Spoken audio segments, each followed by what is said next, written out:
Good morning listeners. आज हम Kanpur reason के जो बेस्ट कॉलेजेस हैं उनका बीटेक एकेडमिक पर्पस के लिए रिव्यू करेंगे। और जो रिव्यू रहेगा ये आपका एडमिशन डाटा 2024-25 में ये डिफरेंट कॉलेजेस ने एआईसीटी को सबमिट किया था उसके बेस पर रहेगा ना।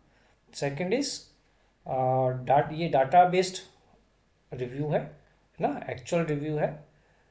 और ये आपको मदद करेगा बेस्ट कॉलेज टारगेट करने में, जिससे कि आप बेहतर भविष्य की कल्पना कर सकते हैं ना। सेकंड इज लास्ट में आपको एक सजेशन देंगे जिससे आप किसी भी कंडीशन में आप मिसगाइडेड ना हो सकें एडमिशन लेने के टाइम पर। NIRF is national institutional ranking framework, ministry of education, government of India. तो जितने भी इंजीनियरिंग कॉलेज हैं ना, इनके लिए गाइडलाइंस हैं कि ये आप अपना डाटा हर साल एनआरएफ को सबमिट करें और वो कॉलेजेस की रैंकिंग ना बता कर दें, ठीक है ना, रैंक करके दें इनको। तो ये डाटा ऑलमोस्ट एग्जैक्ट होता है ना। और इसमें पढ़ने के बाद में आप ये देख सकते हैं कि इस कॉलेज में क्या क्या फैसिलिटीज़ हैं आपके अकॉर्डिंग ना।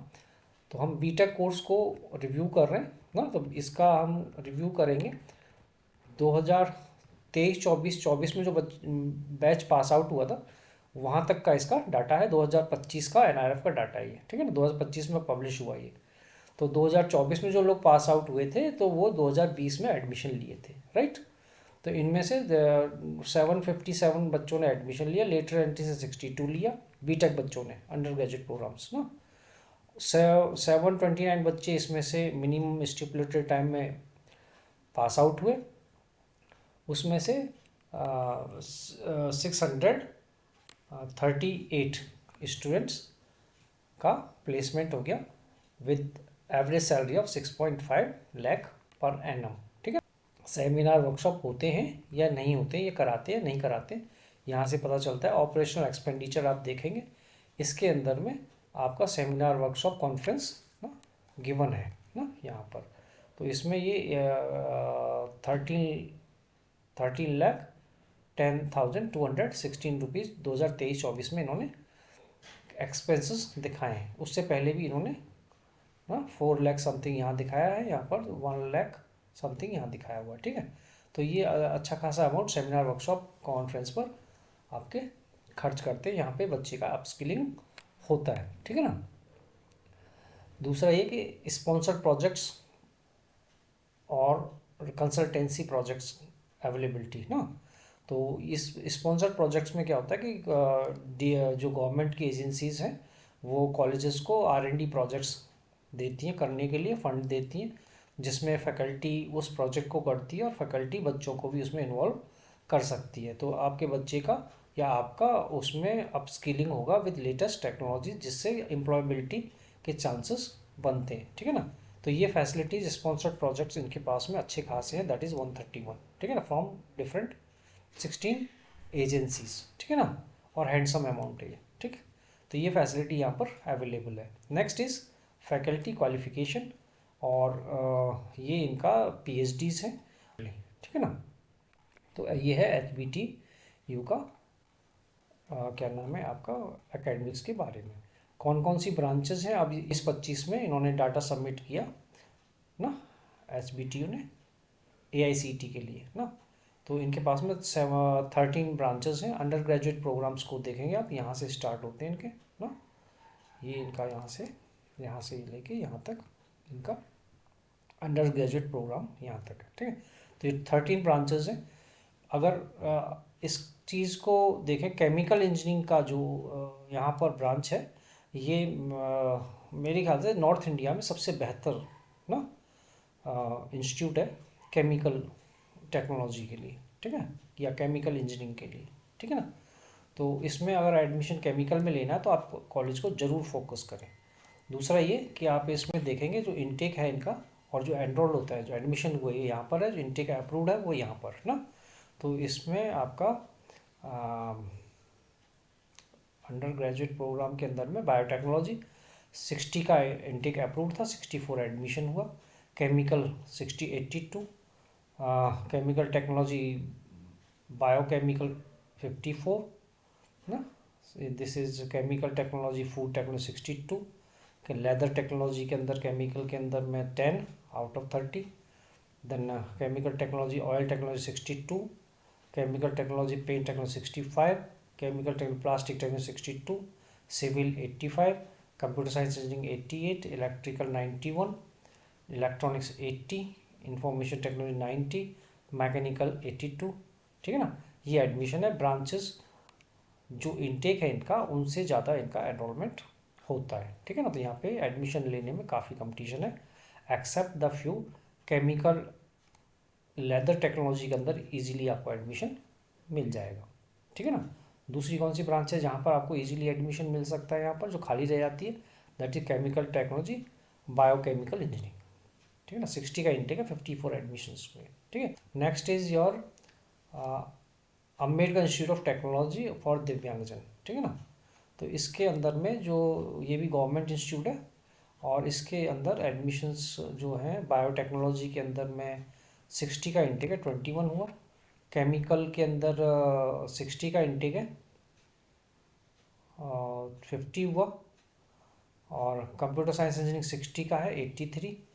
कंप्यूटर साइंस इंजीनियरिंग 84 ना, ये लोकल लैंग्वेज के अंदर ना, दो अलग अलग सी एस सी ना, दो अलग अलग हैं ये। दूसरा ये कि CSC AIML के अंदर 60 का था, 80 हुआ। इलेक्ट्रॉनिक्स इंजीनियरिंग 60 था, 74। इंफॉर्मेशन टेक्नोलॉजी 60 था, 79 ना। तो यहाँ पर ब्रांचेस एडमिशन का कंपटीशन रहता है और सिर्फ केमिकल में यहाँ पर आपको एडमिशन और बायोटेक के अंदर इजीली ना मिल सकता है। ये ब्रांचेस आपकी खाली रह जाती हैं। ठीक है ना, तो ये इनका फीस है और एंट्री होता है, एंट्रेंस के थ्रू इनका एडमिशन होता है। जेई मेन की रैंकिंग देखी जाती है और CUT के थ्रू ये एडमिशन लेते हैं। ठीक है ना, second is school of engineering and technology Kanpur. ठीक है, ये वाला ना गवर्नमेंट है। दूसरा ये कि ये आपके एडमिशन ब्रांचेस जो हैं वो chemical engineering, computer science engineering, computer science AI, computer science electronics communication, mechanical, material science and metallurgical engineering. तो इसमें 90, 180, 60, 90, 90 ये इन्होंने इंटेक दिया हुआ। उनकी फ़ीस भी, एनुअल फीस भी यहाँ पे इन्होंने मेंशन की हुई है ना। एडमिशन प्रोसेस जो है वो जेई मेन के थ्रू ही एडमिशन लेते हैं, रैंक के थ्रू ना। और जो बची हुई सीटें हैं वहाँ पर डायरेक्ट एडमिशन भी रहते हैं। ये इंपॉर्टेंट है, इसको ध्यान से दीजिएगा। ठीक है ना, तो direct admission based on 12th merit पे ये लेते हैं। कौन सी सीट पर लेते हैं? वैकेंट सीट्स के ऊपर, इफ़ एनी। लास्ट राउंड के बाद में जो सीटें बच जाती हैं उस सीट में रहते हैं। कहाँ कहाँ पर सीट बचती हैं ये हमें AICT के डाटा से पता चलेगा। ठीक है ना, so come to there Chhatrapati Shahu ji Maharaj university के अंदर में ना अंडर ग्रेजुएट कोर्स है ना, BTech का, इंजीनियरिंग का। इस कोर्स को आप देखेंगे। ठीक है ना, यहाँ तक। तो इसमें केमिकल इंजीनियरिंग के अंदर आपको 60 का इंटेक है, 59 एडमिशन हो गया। तो यहाँ चांसेस बनते हैं आप 12th की रैंक, 12th के मार्क्स के आधार पर भी आप एडमिशन यहाँ ले सकते हैं। ठीक है ना, केमिकल इंजीनियरिंग में। दूसरा CSC के अंदर 150 एडमिशन, 150 एडमिशन इनका हो जाता है। Then computer science engineering AI 60 admission, 60 हो गया। इलेक्ट्रॉनिक्स कम्युनिकेशन का 60 का 60 हो गया। मटेरियल साइंस एंड मेटलर्जिकल 30 का 30 हो गया। मैकेनिकल का 60 का 79 हो गया। ठीक है ना, सिर्फ एक ब्रांच के अंदर आपका 12th की मेरिट के आधार पर चांस बनता है यहाँ पर जाके। बाकी ब्रांचेस को और ज़्यादा एक्सप्लोर आप कर सकते हैं इंस्टीट्यूट में जाके। ठीक है, ये इनका एडमिशन होता है और ब्रांचेस इनकी फुल हैं। PSIT में 2024-25 में जो एडमिशन है, AICT के डाटा देख रहे हैं ना, ये ब्रांचेस जो हैं इनकी अंडर ग्रेजुएट प्रोग्राम के लिए ना, यहाँ से लेके आपका यहाँ तक। ठीक है, तो इसमें इनका कंप्यूटर साइंस इंजीनियरिंग में इनटेक काफ़ी ज़्यादा है ना। जैसे कि कंप्यूटर इनटेक है इनका 840 ना, एडमिशन हुआ 660 CSC में। देन अगेन CSC ना 120 एडमिशन है और 97 हुआ। CSC देन रीजनल लैंग्वेज के अंदर 60 था, 51 हुआ ना। CSC AI 180 था, 157 हुआ। CSE डाटा साइंस 180 था, 163 हुआ। तो कंप्यूटर साइंस AIML के अंदर 180 था, 151 हुआ। ठीक है, तो कंप्यूटर साइंस में यहाँ से लेके यहाँ तक इनके ब्रांचेस हैं और यहाँ पर इतना इनटेक है। इनटेक से कम ही इनका एडमिशन ब्रांचेस के अंदर में होता है। तो जब भी आप जाएंगे तो आपको कंप्यूटर साइंस इंजीनियरिंग में ईजिली एडमिशन यहाँ पर मिल जाएगा। ऑलमोस्ट सभी ब्रांचेस में कुछ ना कुछ वैकेंसी रहती है, ऑल्दो इनका जो इनटेक है वो काफ़ी अच्छा खासा ज़्यादा है। ठीक है, जैसे यहाँ पर 840 CSE में दिया हुआ है। ठीक है ना, तो एक तो ये, दूसरा ये कि इलेक्ट्रॉनिक्स कम्युनिकेशन 60-53, IT 60-73। ठीक है ना, तो आप इस कॉलेज में जाएंगे तो आपको इजीली एडमिशन CS, EC और IT तीन मुख्यतः ब्रांच है। CS में फिर डिफरेंट ब्रांचेस हैं ना, तो स्पेशलाइजेशन है, इजीली एडमिशन यहाँ अवेलेबल हो जाएगा PSIT के अंदर। Kanpur institute of technology branch है, कॉलेज है ना। इसमें जो अंडर ग्रेजुएट प्रोग्राम है उसको हम देखेंगे, इवेलुएट करेंगे ना, यहाँ से यहाँ तक ना। तो बायोटेक्नोलॉजी में 60 का इनटेक है इनका, 44 एडमिशन हुआ था 2024-25 के अंदर में। 30 का एडमिशन है सिविल में, कोई एडमिशन नहीं लिया। देन कंप्यूटर CSE के अंदर 151 एडमिशन हुआ। CSE में 60 था, 75 हो गया। 60 था, 74 हो गया AIML के अंदर। 30 था EC के अंदर में, 14 हो गया। नहीं, इलेक्ट्रिकल एंड इलेक्ट्रॉनिक्स के अंदर में 30 था, 14 हो गया। इलेक्ट्रॉनिक्स एंड कम्युनिकेशन में 30 था, 19 हो गया। IT का 60 था, 18 हो गया। ठीक है ना, तो ये दो ब्रांचेस जो हैं वो थोड़ी सी वीक ब्रांचेस हैं, electrical engineering and electronics engineering. ठीक है, क्योंकि यहाँ पर जो इन्होंने 30-30 किया हुआ है, एक तो इनटेक कम कर लिया इन्होंने, दूसरा कि एडमिशन्स भी यहाँ पर कम होता है।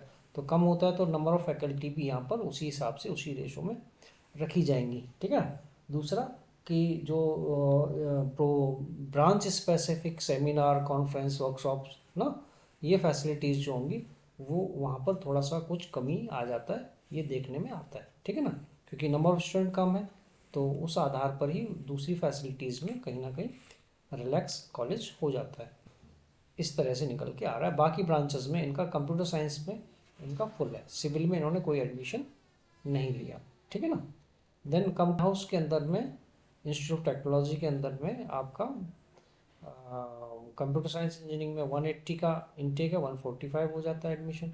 180 का एडमिशन है AIML के अंदर, 129 हो जाता है।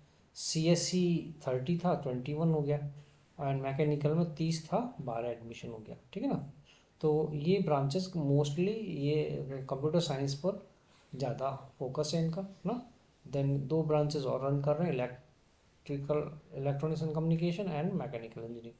तो ये यहाँ पर इन्होंने एक तो ब्रांचेस की स्ट्रेंथ कम कर ली ना, और यहाँ पर एडमिशन्स भी फुल एडमिशन यहाँ पर इस तरह से इनका नहीं हो पा रहा है। ठीक है, जैसे HBTU यूनिवर्सिटी ने सबमिट किया है इंजीनियरिंग के पर्सपेक्टिव से NIRF को डाटा सबमिट किया 2024 में फॉर NIRF 2025 के लिए ना। इसी तरह से हर एक कॉलेज को करना होता है, ये एक्सपेक्टेड है ना कॉलेजेस से।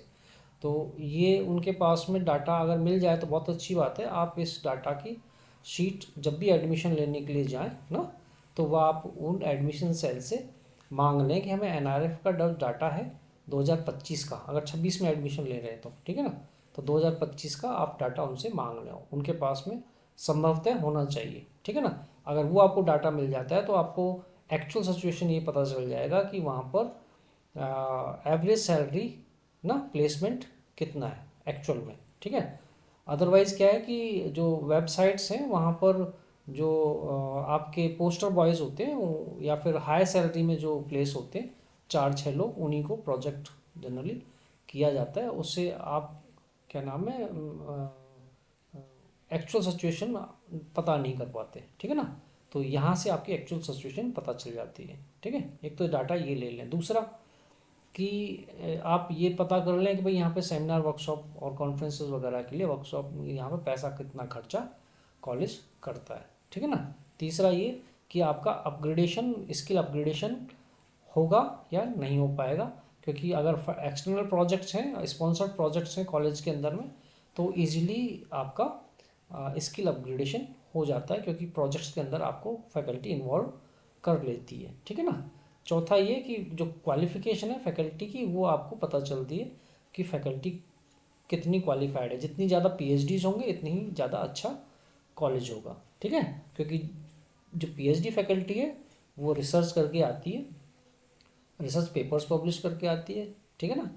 तो वो आपको नए आइडियाज़, नई रिसर्च टेक्निक्स ना, और आपका स्किल अपग्रेडेशन संभव है उनके साथ में, और वो आपको क्या नाम है इंडस्ट्री रेडी ना कर सकते हैं, ये संभावना ज़्यादा बनती है। ठीक, 6 कॉलेजेस ना हमने फाइंड आउट किए पूरे कानपुर रीजन में।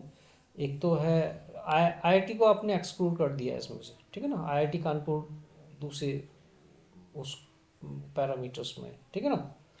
सो one is HBTU, second is doctor Ambedkar institute of technology for दिव्यांगजन, third is Chhatrapati Shahu ji Maharaj university Kanpur, fourth is Praveen Singh institute of technology Kanpur, and fifth is Kanpur Institute of Technology Kanpur, and sixth is Allen House Institute of Technology Kanpur। तो हमारा आपके लिए ये suggestion है, आप जब admission लेने जाएं तो आप सबसे पहले इन कॉलेजेस को टारगेट करें जहां पर भी आपका एडमिशन हो जाए for better future. Okay, thank you very much, thank you very much for listening, and please subscribe the channel.